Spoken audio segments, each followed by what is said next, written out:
Let's break it down. Okay, right here. First things first. A big change from where we are now in computers to where we're going to be very shortly. Where we are now, because Microsoft's taking pre-orders for this stuff now so that it can ship this year, in like a month or so.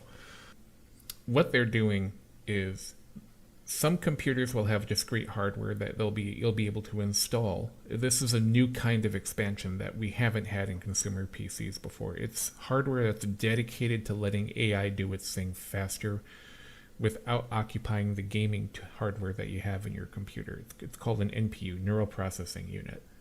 So there are neural processing units out there that are relatively cheap. They don't work particularly well, but they're better than having nothing, and they go for as little as $30. Go up to 100, 200, and you get stuff more in the line of this.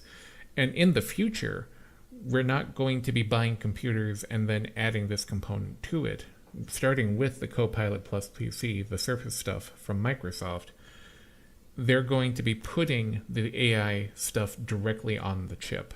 And Apple's doing stuff like this too. So if you buy an upcoming new Apple computer or an upcoming new iPad, it'll have the same kind of AI capabilities on it, that hardware to make AI work better. Microsoft is doing the same thing. They just happen to not be using the same kind of hardware that they're using now. Right now, we're using x86 stuff. We're using the kind of hardware that's been in existence since the 70s, early 80s, when the original when the original 8086 came out. It's basically the same architecture with a lot of extensions on top of it. This is a different architecture.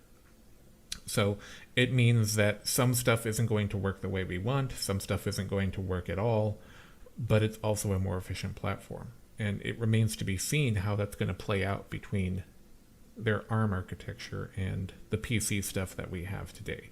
In theory, they'll be able to make our PCs do all this too. Okay, and here they're promoting recall, and what they're showing is that timeline, they're hinting towards that right now. When it takes a screenshot, it's interpreting what that screenshot is. And then when you type in search, it's going through that history, that backlog of screenshots, and it's going to find the images that makes the most sense. So that's what they showed at first, the history. You can type in, what did I say to this person in Discord 3 days ago? And it can tell you. Or, I remember that I was working on this piece of data, but I can't find the file. And you don't even have to know what that data said. It'll be able to go back and find it for you. And here, what they're showing is they're typing a description and then it's coming back with pictures. Google has stuff that can do this now, where you open up your phone and you save to gallery. Going forward, you'll be able to type in the kinds of things you're looking for, like my graduation. And it will recognize you, and it will recognize pictures of your graduation, and it will show you pictures of your graduation. And you don't have to go in and tag it or organize it into folders or make it galleries or photo galleries. It will just know because it's looked at your pictures and made notes. And that's what we're talking about here. Your Windows PC will be able to do that too. This is very much kind of a sleight of hand. What they're doing is they're showing sketching in the background, and then they're using AI to kind of make it appear better. And this is kind of a parlor trick that they've been doing with AI for a while. There are lots of websites out there where you can go and you can trace stuff with a pencil.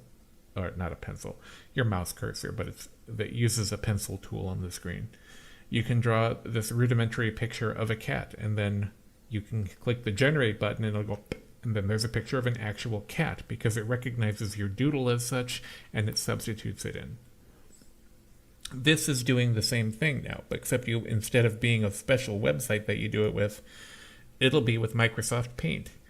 You'll be able to sit there and you can have zero artistic ability, but as long as it can figure out what you're trying to draw, it will have a variable weight to it. It can take what you're doing and change the fidelity. Let's